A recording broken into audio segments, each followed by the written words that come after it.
Et c'est au théâtre que l'on referme cette édition du théâtre en pleine forêt. La proposition insolite de comédiens dans le Nord-Alsace au lieu-dit Gunstall. Sauvage de Tchekhov sera donné les 2 derniers week-ends de juin. Réservation obligatoire. Sylvie Malal, Jérôme Gosset ont assisté aux répétitions. C'est une histoire d'homme entouré d'une nature fabuleuse et malgré tout noyé dans l'ennui, les mesquineries du quotidien et la vodka.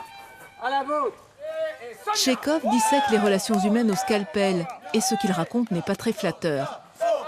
Heureusement, ici dans la vallée de la Faveur, des intervenants inattendus viennent perturber le jeu, comme cette oie et son texte absolument percutant. C'est vrai, qu'est-ce qu'elle dit ?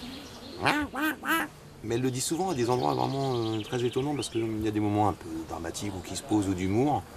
Et quand elle ponctue au bon endroit, c'est incroyable. Et parce qu'en fait, ça fait un effet comique, on peut pas lutter, quoi. En fait, vous mettez un chien ou une oie sur scène et les comédiens, ils sont battus.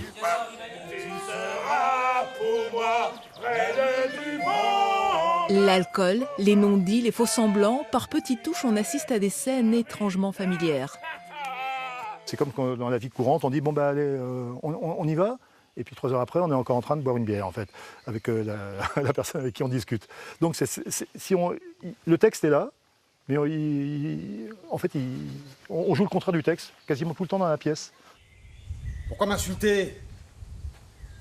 Remarquez, je suis bête, j'ai que ce que je mérite. Mais qu'est-ce qui te regarde?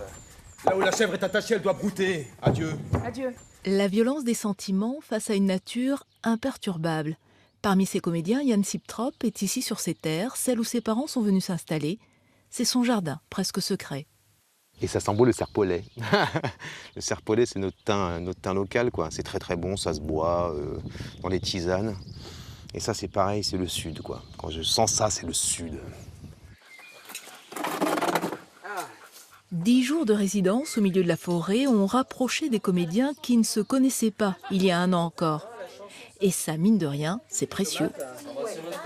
Comment arriver à se parler, à être, puis aussi parfois pas tendre en fait, aussi d'être brutal. Et c'est vrai qu'on arrive à être vrai tout je trouve, ce qui est agréable, en ayant beaucoup de tendresse les uns pour les autres et en s'acceptant tel qu'on est chacun.